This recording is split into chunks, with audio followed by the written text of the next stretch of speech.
Assalamu alaikum everyone. My name is Muhammad Hamad and welcome to my YouTube channel Medical Hub.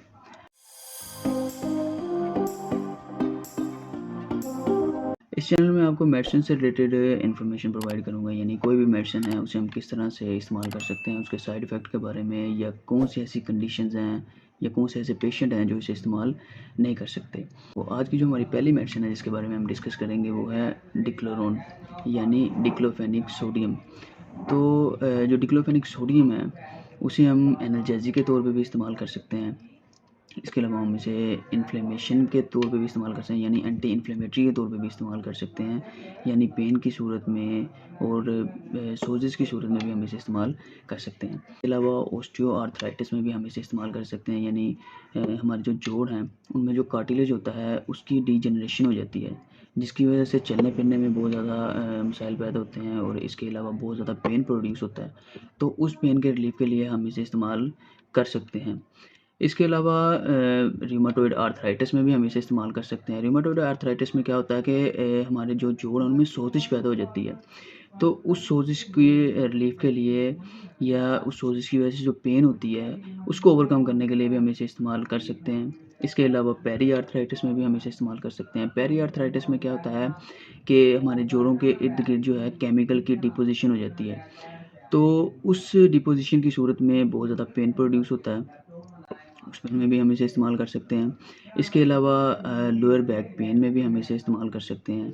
Kidney की pen में भी हम इसे इस्तेमाल कर सकते हैं, और यूरिनरी ट्रैक में स्टोन की वजह से, यानी अगर कोई पथरी हो जाए वहाँ, पथरी की वजह से जो पेन प्रोड्यूस होता है उसे ठीक करने के लिए भी हम इसे इस्तेमाल कर सकते हैं, यानी पेन के रिलीफ के लिए हम इसे इस्तेमाल कर सकते हैं। इसके अलावा डेंटल सर्जरी में, यानी कोई भी माइनर सर्जरी हो, जैसे डेंटल सर्जरी होती है, तो डेंटल सर्जरी के बाद जो पेन प्रोड्यूस होता है उस पेन के रिलीफ के लिए भी हम इसे इस्तेमाल कर सकते हैं। इसके अलावा हम इसकी डोज़ के बारे में अगर बात करें तो एडल्ट में इसकी जो डोज़ है वो 150 mg से ज़्यादा यूज़ नहीं करनी चाहिए 24 आवर में। तो बच्चों में हम इसे वैसे इस्तेमाल नहीं कर सकते क्योंकि बच्चों में जो है ये स्टमक पेन कोज़ करती है, तो इसलिए हम बच्चों में इस्तेमाल नहीं कर सकते इसे। इसके अलावा अगर हम इसकी कंट्राइंडिकेशन के बारे में बात करें, यानी कौन से ऐसे पेशेंट हैं या कौन सी ऐसी कंडीशंस हैं जिनमें हमें इसे इस्तेमाल नहीं करना चाहिए। तो अगर कोई ऐसा पेशेंट है जिसे डिक्लोफेनिक सोडियम से हाइपर सेंसिटिविटी यानी एलर्जी है, वो इसे इस्तेमाल करे तो उसे रैशेज़ हो जाते हैं, वो इसे इस्तेमाल नहीं कर सकता। इसके अलावा ऐसे पेशेंट जिन्हें एक्टिव अल्सर है, यानी स्टमक अल्सर हो गया या इंटेस्टाइनल अल्सर यानी मैदे का अल्सर हो गया, या जो आंत हैं उनका अल्सर हो गया, तो वो इसे इस्तेमाल नहीं कर सकते। इसके अलावा ऐसे पेशेंट जिन्हें गुर्दों का मसला है, यानी जिनके गुर्दे नहीं ठीक, वो इसे इस्तेमाल नहीं कर सकते क्योंकि इसमें डिक्लोफेनिक सोडियम इस्तेमाल हुआ है। तो सोडियम जो है वो वैसे ब्लड प्रेशर को इंक्रीज़ करता है, तो ऐसे पेशेंट जिन्हें गुर्दों का मसला है या जो ब्लड प्रेशर के पेशेंट हैं वो इसे इस्तेमाल ना करें।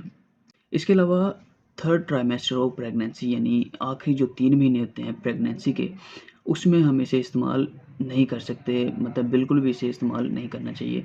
जो फर्स्ट 2 ट्राइमेस्टर होते हैं, यानी जो पहले 6 महीने होते हैं प्रेगनेंसी के, उसमें इसे इस्तेमाल कर सकते हैं, लेकिन डॉक्टर की हिदायत के मुताबिक, और इसकी जो डोज़ है उसे बहुत कम रखना चाहिए उनमें भी, और इसकी जो ड्यूरेशन है ट्रीटमेंट का वो भी बहुत कम रखना चाहिए।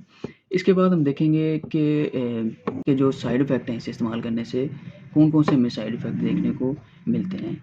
तो इसमें हमें नोज़िया भी हो सकता है, यानी मतली हो सकती है। इसके अलावा डायरिया भी हो सकता है, वॉमिटिंग भी हो सकती है। इसके अलावा वर्टिगो की कंडीशन भी हो सकती है, यानी हमें जो है चक्कर आ सकते हैं। इसके अलावा जो हमारा स्टमक है वो भी अपसेट हो सकता है, स्टमक में पेन भी हो सकती है। तो ऐसे पेशेंट जिन्हें स्टमक का मसला है वो इसे इस्तेमाल करने से पहले कोई भी ओमेप्राज़ोल वगैरह या इज़ोमेप्राज़ोल वगैरह वो इसे यूज़ करें। तो ये थी आज की वीडियो, उम्मीद है आपको पसंद आई होगी। इंशाल्लाह मिलते हैं नेक्स्ट वीडियो में।